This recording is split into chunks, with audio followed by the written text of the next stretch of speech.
And we are live. Thank you to everyone watching this live and everyone else watching this back as recording. We appreciate you as well. Yeah, thank you everyone for joining us. Let's see, we got 14 people in here. I noticed this week there wasn't as many people saying they're going to come and watch as usual. I think it's partly because I just got this posted yesterday. We had planned on doing something right now too, so people might be out that's true. doing things. Hello, Jess. How are you doing? And Aaron? We should cover Jess's brother's case again on here live. Maybe we can set that up soon. We're trying to set something else up for this week, and that kind of fell through, so we quickly put this together, and I didn't want to skip 2 weeks in a row. We had taken last week off, so thank you everyone for joining us. So tonight we're going to talk about some of the cases that have happened in Maine. And Jeff, I don't know how much like true crime you absorb like on your off time. I really don't. Yeah, I'm a terrible co-host when it comes to this shit because I don't really watch like a lot of true crime stuff. Like I would watch stuff like or absorb. Like I don't follow the stuff on Facebook. I'll watch the documentaries like Forensic Files and shit like that. Really into that sort of stuff. Like I like the serial killer movies or documentaries and stuff like that. But as far as like normal true crime, I do not keep up with the cases. Oh, thanks, Corey. It says that intro is fire. Or maybe saying it should be burned. I'm not sure which. Yeah. So I do a lot of research on missing people and unsolved murders, and it sounds kind of weird, but it's a hobby of mine, right? Like I constantly listen to different podcasts while I'm driving. I work on the road a lot, so I'm constantly listening to different stories. So the stories we're covering tonight are ones that we have not ever talked about really, and 3 out of 4 of these I didn't even really know anything about. So it's kind of neat to talk about these.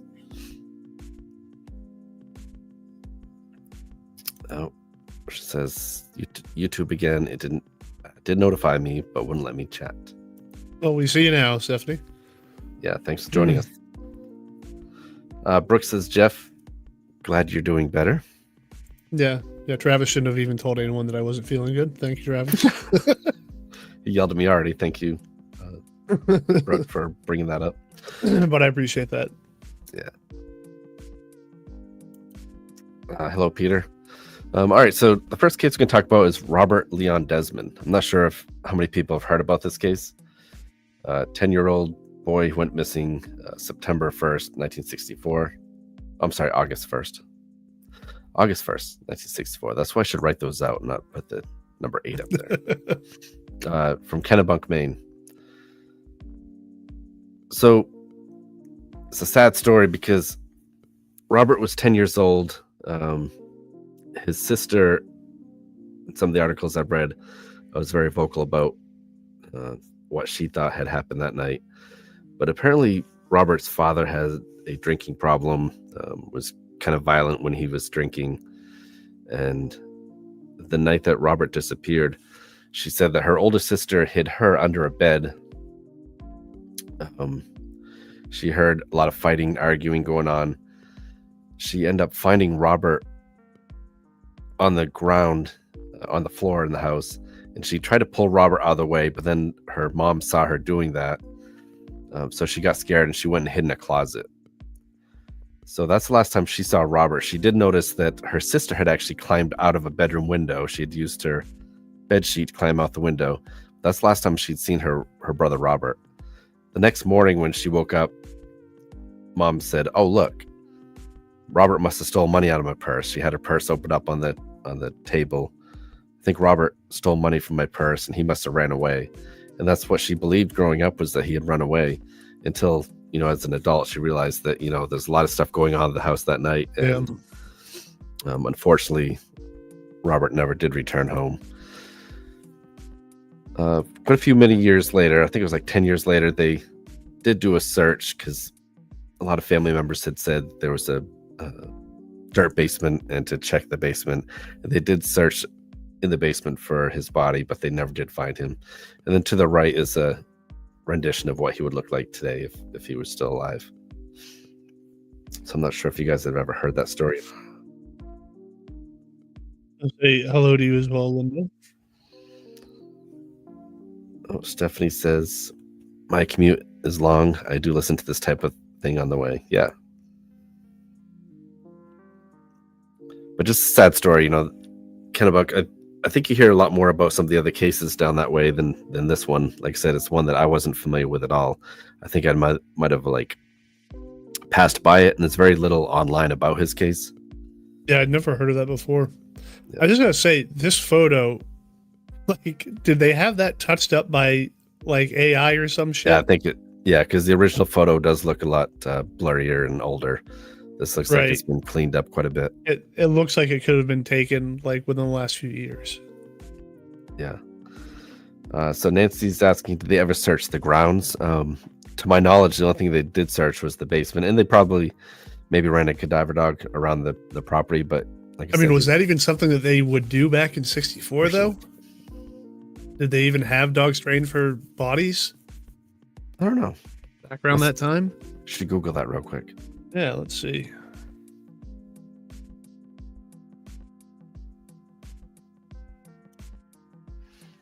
Yeah, Robin says, that's such a sad, tragic story. I've never heard of him before. Yeah, can you imagine? And his sisters had to grow up without their brother, and they probably, like in the back of their mind, had a good idea of what happened to him, right? So it wasn't until about the 70s, the 1970s, when people started using dogs. 1974. Well, it's about 10 years after he disappeared that they did search that property because the family had moved out. Oh, so maybe then. So maybe, but I don't know. I didn't see anything that says for sure they had dogs search the property. So who's actually heard of that case? If you guys can just comment real quick. This might not be a super long podcast tonight either, guys, because we do have a few things that we're going to talk about. Obviously, if people want to have any questions, we're going to answer those. We'll stick around and talk about that, but might not be as long as we normally do. Yeah. So the next case I want to talk about is Kathy Marie Moulton. So this is one of the more covered cases in the state, I think. She disappeared. Well, nowadays, I should say. At the time, there was very little search for her or anything. Kathy was 16 years old. She went missing September 24th, 1971 from Portland, Maine. And that's another really good-looking photo. Yeah, I think a lot of these are probably cleaned up a lot, right? Yeah, I'd imagine. Like I really thought that I perused through these. It's like, wow, these look recent. No, they're from a while ago. Yeah. You weren't even born in 71, Jeff. Neither was I. Not. Neither was I. Close. Pretty close. Thanks, Jeff. So if you guys haven't heard of Kathy's story, basically she's 16 years old. She was getting ready for a dance and realized that she needed a pair of pantyhose because hers had a rip in them. So her father took her down to downtown area. I'm trying to think of Forest Avenue area in Portland. Yeah, Tanya says I was going to say that looks like a very modern photo. Yeah. Dropped her off. Her mom had given her money to pick up some toothpaste because they're out of toothpaste as well. So she had like maybe $3 or $4 on her. And that was going to be enough to also, remember this 1971. So it was enough money also to take the bus home that night. So her dad dropped her off. Different reports. Some say 2:30, some say 4:30. Stephanie says I'm a 1933 model. The older photos are orange with time and often have a haze. Yeah. That's when you were born, was it, Travis? 74. Oh, okay. So her dad dropped her off thinking that she's going to be home in time for supper at 6:00. When she didn't return home, they thought that was weird because they knew all their children knew that they had to be home at 6 for dinner. That was the standard time. And I was like that when I was a child too. It was 5:00 at my house. Yeah. We're all expected, we knew that we had to be home for supper or we weren't going to get anything, right? So within a half hour of her not being home, the parents instantly thought something was wrong. So they reached out to the police and the dispatcher pretty much laughed at him for calling within a half hour of her being late. They didn't take it serious at all. So they go down to the police station, and her dad pretty much had to beg them to file a missing person report. And I think they filled out the report and then just stuck it in a drawer somewhere because they didn't do anything with her report. Sorry. The police were determined that she had just run away from home, and the parents knew better. So, like I said, there's very little. There's nobody looking for them but the parents. Parents, put up flyers all over the place, all over the state. They had a reported sighting up in the Presque Isle area, so the family drove all the way up there to put up, hand out flyers and talk to the police up there. And yeah, they had no idea what had happened to Kathy. And even if she had run away, what does it matter if she ran away or if she was kidnapped? Why wouldn't you still actively go out and try to find her? Yeah, and actually that's her mom there in the picture. And Kathy was wearing at the time, you see those, what do they call them? Like cat eye glasses or whatever, those black rims with the... Oh, yep. So at the time she's missing, she actually was wearing those as well. Good evening, Marvels. Thank you for joining us. Hello, Jody. So just a really pretty girl, 16 years old, Portland, Maine, 1971. So it wasn't until this guy came along, Kevin Caddy, he was Portland PD lieutenant. He reopened the case in 1995. And Jeff, wouldn't you know, like, it literally took him a week to figure out what happened to her, or what he suspects happened to her. He's 20 something years later. Yeah. So first thing he did is interview her best friend. Best friend said, oh, she had a boyfriend named Lester Everett. So he starts looking at Lester Everett. Well, the same day she went missing, Lester Everett was accused of, or they suspected, had stolen a 1963 blue Cadillac from his previous employer. He had been fired from them, but then he stole a Cadillac from that lady. Well, wouldn't you know that witnesses said at the time that she was seen getting into a blue Cadillac with two other guys. Turns out Lester had Reed Purley with him. Reed was Native American, lived up in Canada at a reservation, but spent a lot of time in the Presque Isle area, which, as I said back then, there was a sighting in Presque Isle, which turns out it probably was her. So the two guys take her up to Presque Isle. She is seen at a garage. They had to have work done. Yeah, there was a credit card still in the car when he stole it. So he used that credit card like 3 or 4 days later to buy new tires for the car he just stole. And so when Kevin Caddy, I'm probably saying his last name wrong, when he went up to talk to the guy at the garage, the guy remembered the whole thing, even though this was, like you said, over 20 years earlier, because he thought it's weird because the young lady that was with them, who matches her description, by the way, she had to use the restroom, and Reed Purley, the other guy that was with her boyfriend that day, he escorted her to the bathroom, but not just escorted her, he had his hand on the back of her neck. This is like 4 days after she had been reported missing. Walked her to the bathroom. He stood outside the bathroom while she used the facilities. She comes back, puts his hand back on her neck, and directs her back over by the car. So that stood out in that guy's mind, like something wasn't right. He felt like something wasn't right, but yet, like I said, it's 20 years ago and he didn't do anything about it, right? Nope.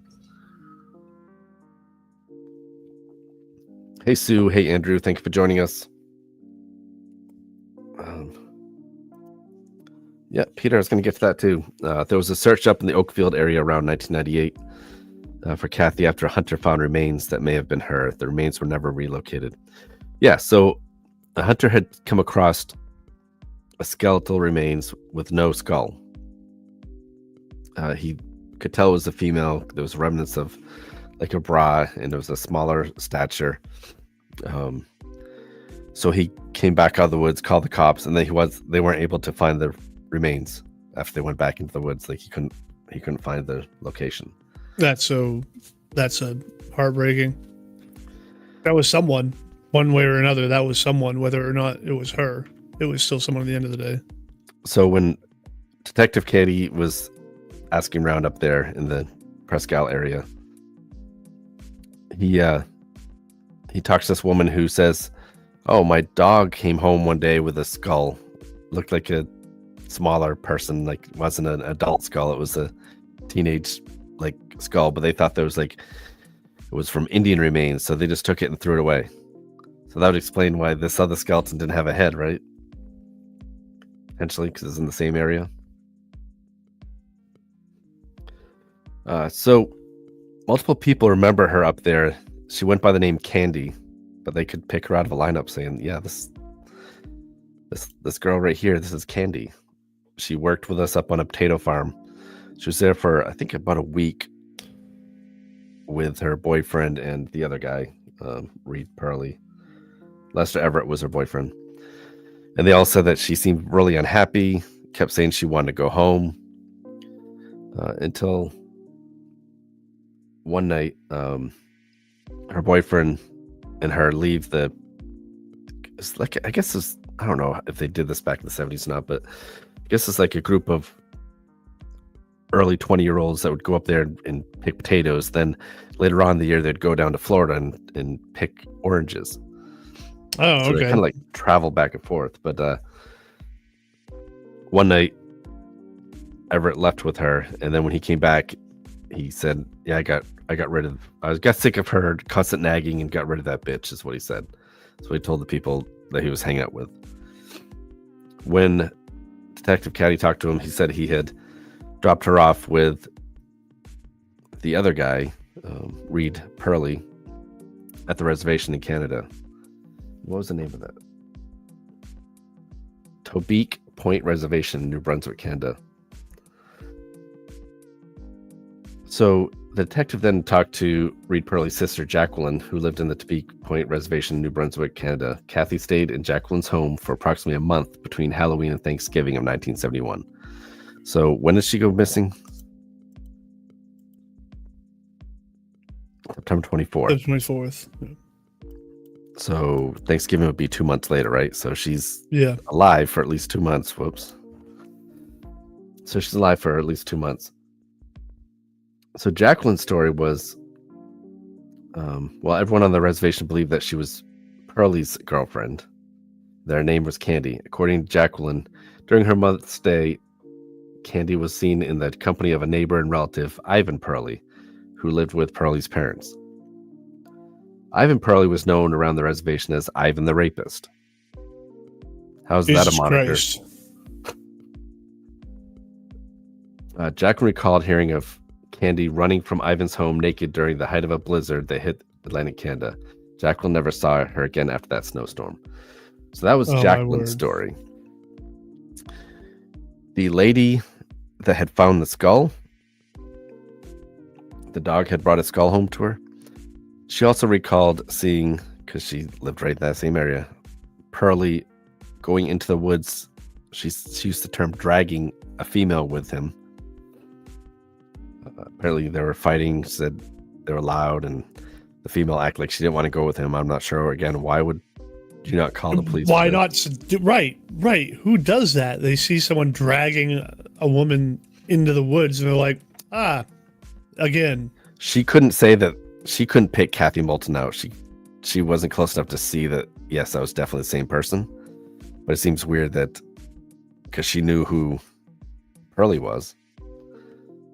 Seems weird that he would be walking in the woods with another girl, and then he comes out alone.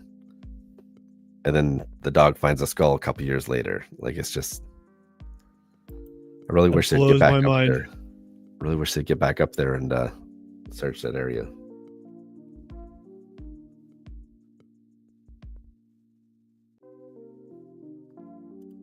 Let's see. Brooks says, someone's family who doesn't have answers, and it's so sad that our technology is not as good as it is today. Yeah. But I mean, the technology is only as good as the people who can make reports, right? If people are like withholding information in the first place, it doesn't matter what sort of technology we have if no one knows where to start. And another excellent point, Brooke. Like, I can't believe that they just threw that skull away, even if it had been Native American. Like, Right. someone would want that. Brooke says, also, if your dog comes home with what looks like a human skeleton, you should probably notify police. Maybe nothing, but to a family, it could be everything. Exactly, Brooke.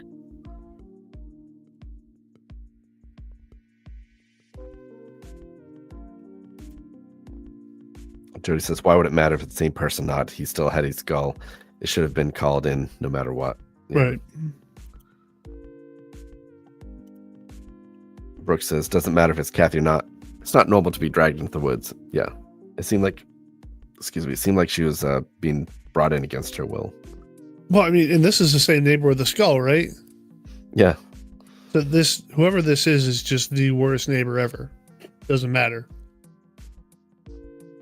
Like, just a really, I don't even know what words to use to describe them. Like, a moron. Yeah. Oh yeah. So another thing about her is, like, if you had that skull, something unique about Kathy is her canine teeth, the 4 pointed teeth, were all removed, and she had braces. Oh, no shit. When she was younger, so it would have been somewhat obvious if they had found the skull with missing canines, right?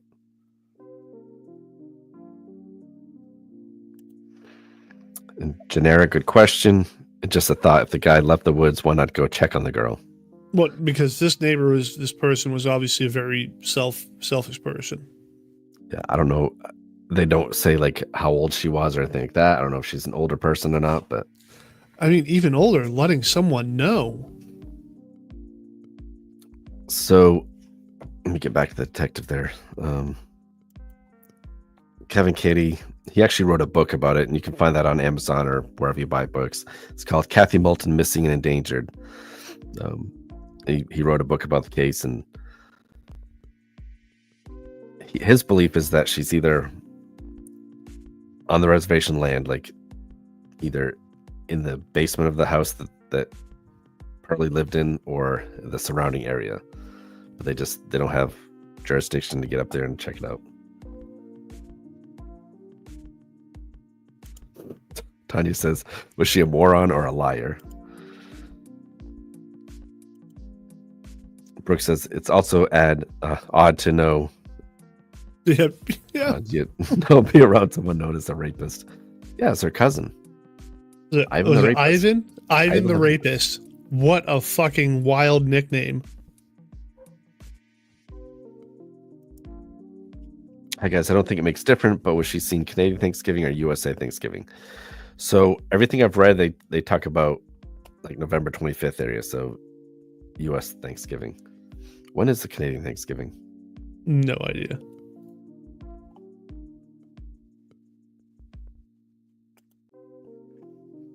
Renee says insanity. Yeah, absolutely. Renee, thank you for joining us. October 13th, or at least that's what it is this year. So think about this, Jeff. Had the cops taken it seriously, this guy 20 years later tracks us down in literally like a week and a half, track all this information down. Right. Imagine if the cops would just done their job at the time. Give me a break, man. She would have been found. She would have been brought home to her family. Instead, the family had to wonder for so many years. Extremely tragic. And the other thing that's weird is, like, they were so hell-bent that she was just a runaway, right? So 5 days after she goes missing, another little girl goes missing. Barbara Ann Ripley. She was from Falmouth, I believe, right? Yarmouth. Sorry, the wrong mouth. I was going to screw that up. Yarmouth or Falmouth? Yarmouth. So Barbara Ann Ripley, 11 years old.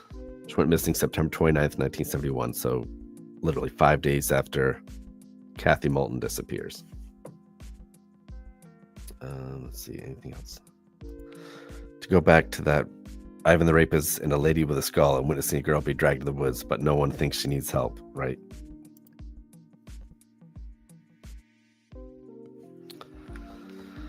All right, so Barbara Ann Ripley. So Barbara is an 11-year-old girl. She's seen getting off the school bus after a hard day at school. Bus driver recalls dropping her off out front of her home. And then another bus driver in a separate bus a few minutes later is coming up the road, and he sees Barbara walking up the road.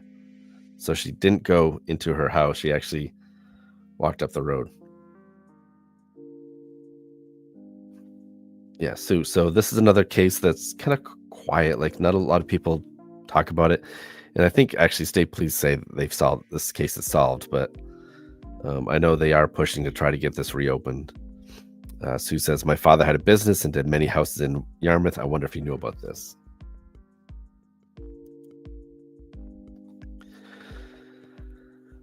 So Barbara, 11 years old, gets off school bus, and this is literally the only picture of her, so I can't really skip ahead to show you any other pictures of her, unfortunately. I've got a soon-to-be 13-year-old at home. Jeff, I know you've got a little girl, a little older. I think she's 15. A couple years, yeah. But that's like every parent's nightmare, right? Your kids get off the school bus and never seen again. That's it. Never seen again. Like, footsteps from her house. Brooke says that wonder how much is tied to Kathy. So it's a crazy case. So they do a search, and what's weird is like the cops take this one seriously because it's 11-year-old, right? It's a little less likely 11-year-old would run away from home than a 16-year-old girl. So it's like the state police are there, local police are there. They do searches of the surrounding area. They search barns, they search farms, they search brooks, they search water. They're doing a really thorough search for Barbara. So she's not found. She's never found. 3 years after she went missing, there was someone that had escaped prison in the same area. So once again, they're searching the same area. They're searching brooks, they're searching lakes, they're searching ponds, they're searching farms, they're searching barns. And why I say this is because she's eventually found in a barn. It's less than a mile down the road from her house. So 3 days after she went missing, they searched this barn. Police were there, they did a thorough search of this barn. 3 years later, they searched the barn again, looking for this guy that had escaped jail. She's not in there. They don't see her.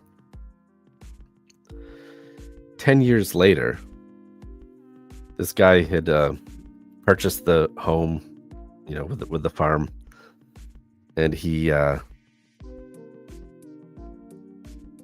cleaning out one of the stalls, and he finds this box that was like a snowblower attachment for a lawnmower. Yeah. And inside the box, they find the body of Barbara Ann Ripley, wearing the same clothes that she had on the day she disappeared. They noted that there was some canned goods around her. So like there was a can of like beans and like a soup can that had been cut open. Like, weird, right? Like, had she run away from home and is hiding out there? Yeah, no, most definitely not. But the other thing is, within a week after she went missing, a psychic had reached out to the state police and said he knew where he thought she was. What was his name? Elmer S. Doherty. And he actually lived in Old Town, Maine. But he heard about this case, and this image came to him about this farmhouse and this barn. And even if you can, I don't know if you guys can see that. This is an image he sketched of where he thought she was, and he put It's a very close representation. Extremely close, like even to the tree. The tree's in the right spot. The house looks very similar, but the location it looks of the like house, there's a building and then maybe another one, but it's like the front half and then the attachment off to the side, like. And it sits up on a hill above the barn, right? And this arrow points to where he said she is, and that's where they find her body, is in this corner of the barn. Like, it's insane how close he was. But police say that she died of exposure. So their story is that she either ran away from home or thought she was gonna, I don't know, go camping. I don't know if she planned on running away or whatever. So But inside this box, right? Was that something that she could get in and out of on her own? it appeared to be, yes. Like the top was open, like she could have climbed in or climbed out. There was a blanket type thing that had been used. Like, did she try to keep herself warm? But up until I actually looked at this too. So you can die of exposure anywhere from like 30 degrees to 50 degrees, and obviously below 30 degrees you can die of exposure, but like the lowest was 50 degrees of dying of exposure. Well, it never got below 50 degrees at all until like 5 days later. Had they searched that barn 3 days after she disappeared? So my thought is that someone put her in there afterwards. Yeah, had her like kidnapped. But what about the property owners? Did they ever investigate them? Like, what are the odds that? Yeah, the property owners had passed away at this point. They're older couple. Okay. There was no signs of any abuse or. Well, what I'm saying though, right, is like, what are the odds that someone's going to kidnap someone? They're going to go to someone else's property, and that looks like, that barn is right on the front of the house. Like, it would be somewhat close to the road. And it's right on like a major road too. Right. What person is going to go to someone else's property that close to the road and do that? If anything, it would be the person who lives there, or, I mean,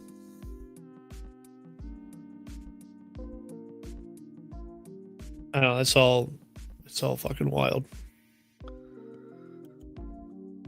Tanya says that sounds exactly like the search they had for my stepfather, my first stepfather, Roger Haller.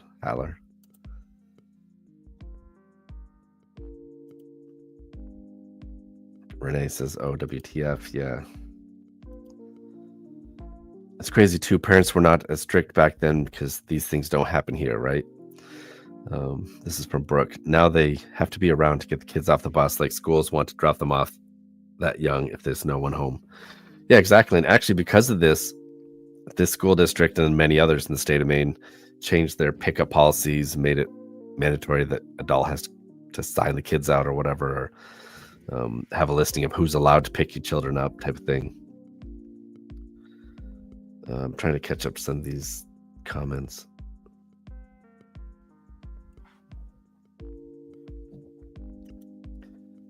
Brooke says, "Wonder if the escaped prisoner found her and hid her in that box. Makes me wonder how deep of a search they did." Yeah, well, that was 3 years after. She went missing, and 3 years later, the prisoner escaped. That's where they did a research. But then it was 10 years after that, right, that they actually found her. Yeah, and the point is, like, that barn was checked at least twice. 3 years after, or 3 days after, and then again 3 years after. But who's to say that they checked inside that box at all, right? Or maybe the box was moved from one place to another. The box did come back because the police did check on that, and it did come back as a purchase made by the previous owner. So he did purchase that at a local hardware store. So I would think that box was in that barn. The current owner, the one that had found her, said he literally goes into that barn every day, not maybe in that area, but he would just go in to do other things in the barn. He said his daughter actually had sheep in a stall right next to the stall where she was found, and actually kept hay for those sheep in the stall that she was found in, and no one had never found her. Jesus. Renee says, "Was she hiding from someone?" Could be. Maybe she thought she was going to be in trouble when she got home for some reason. I don't know. That's still like a crazy thing to. Yeah, I don't know.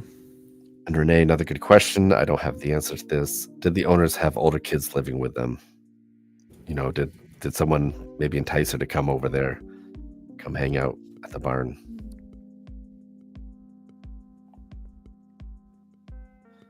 All right. Yeah, that Susan asked, did they ever find that prisoner? Yeah, he was found. And Sue said she was 11 when she disappeared. Yeah, so you guys were same age. Sue, did you say you grew up in that area too?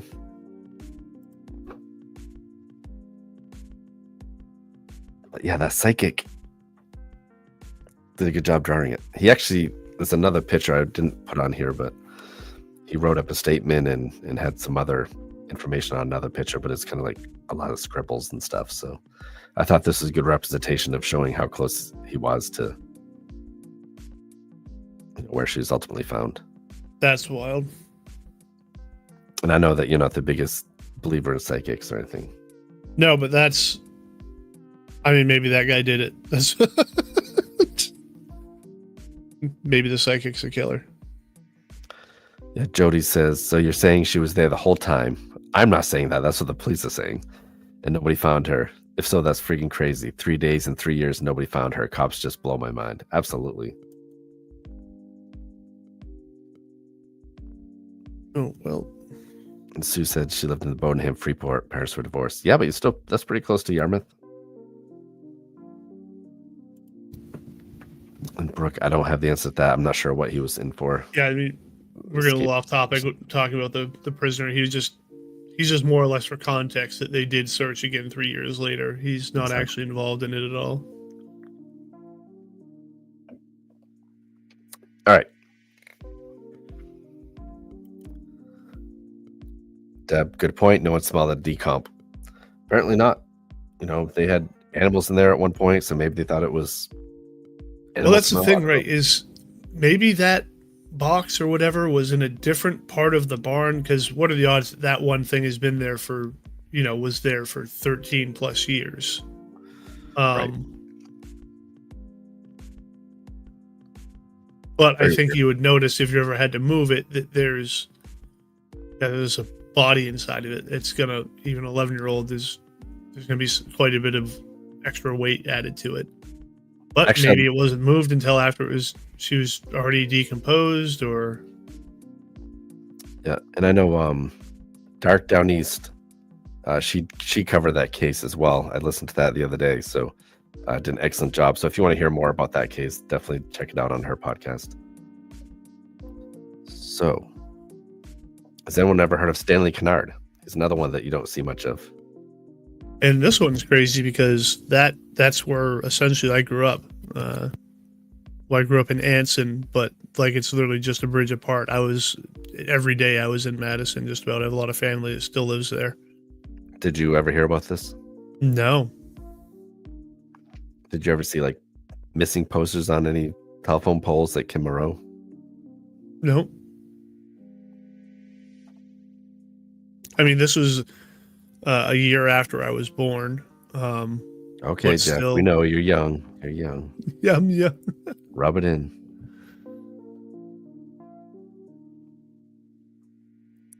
To go back to the previous case, Jared says, but when the box messed up if she died in the box. They don't talk about what condition the box was in other than,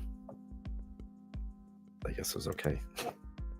I don't know if the bottom of the box is decomp or what, but yeah, state police have said that she died of an accident. But I know that there are people pushing to get that case reopened. Sue says, my oldest was born in 1987. I never saw this on the news. So yeah, so Stanley Kennard, age 26. If you try to Google him on, any internet search site, you're not going to find much about him. He was 26 years old, went missing June 15th, 1987 from Madison, Maine. Stanley lived with his mom, his girlfriend, and their daughter, or their child. I don't want to say daughter. I think it was daughter, but I'll just say child.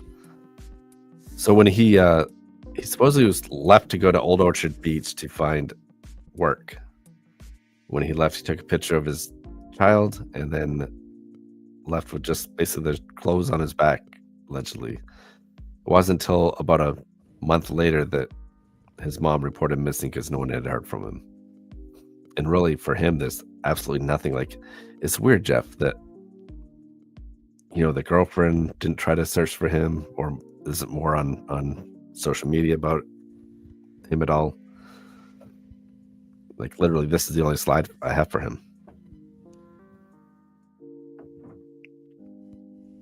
They don't say like what kind of work he's going to go down there and do. So this is essentially the start and end of it. Is he went missing, supposedly going down to Old Orchard, and like, did the cops do anything? Look into it? Did like any suspicious, like any reports of him or? Yeah, nothing. Nothing. Absolutely nothing. They took the report, and that's as far as it went. I considered trying to reach out to, I don't know if his mom's still around or not, but his girlfriend probably still is. I'm sure. I don't know if they'd be willing to talk to us about the case. I'd really like to learn more about his case, just because there is no one talking about it. Yeah. Brooke, I agree. So many missing people, so little coverage. Yeah, we're trying our best to get as many names out here as possible. We started doing just Maine cases, I think, for the first year, and then we kind of take cases all over now. But definitely want to try to help out our wonderful state and try to bring the people home for their families.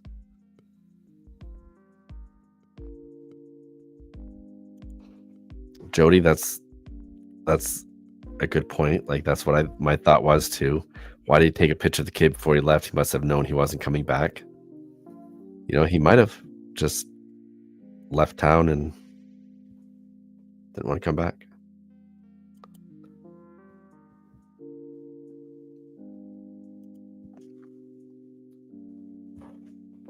And not sure how much I'd rely on any AI stuff, but I did see that too. He has Stan on one arm and Harley Davidson on his right arm. Okay, but okay. The Stan, they don't say if it's on his left or right arm.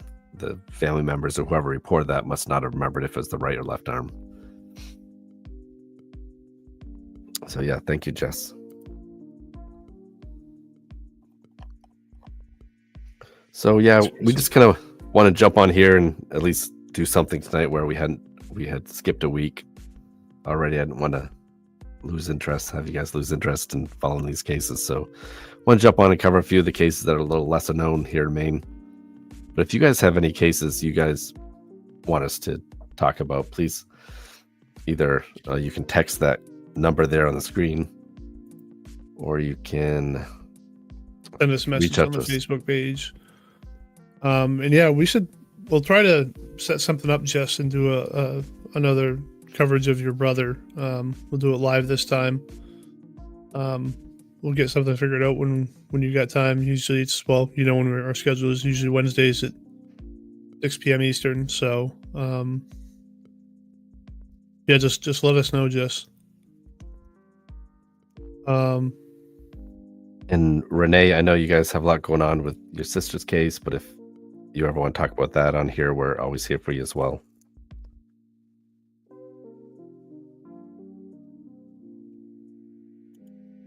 Oh, yeah, I was just, Sue says, interesting, I hit the bell and didn't know you were still on live. Just a fluke, I found you tonight. Yeah, I'm not sure. Like, the YouTube stuff is always pretty funny when it comes to notifications. I never get notifications about anything that happens in general. Oh, sorry, Renee. I was your daughter. I apologize.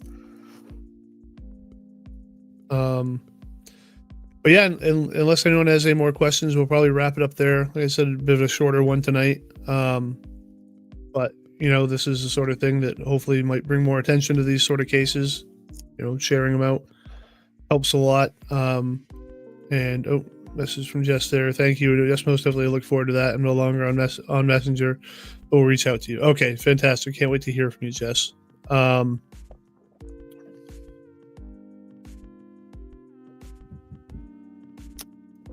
Jody, you're gonna have to message me again because I don't remember what that case was.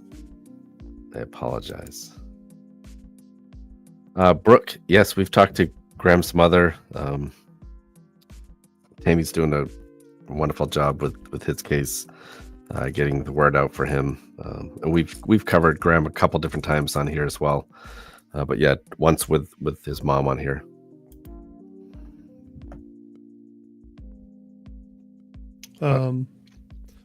Yeah.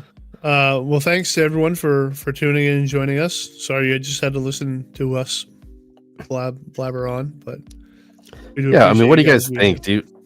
I prefer, I mean, obviously it's easier for us too, right? I prefer having a family member or someone close to the case come on and talk about, the missing person or the unsolved murder. Just it's more personal too, right? You guys get the inside scoop versus what you're reading in the newspaper. But it's much more real when it's, we can say anything we want, but there's a big difference between us like sort of rehashing a case and then a family member, it evokes real emotion when they're talking about their loved ones, because all we're doing is just reading from a script when we talk about stuff. They're reading from memory, from emotion. So Yeah.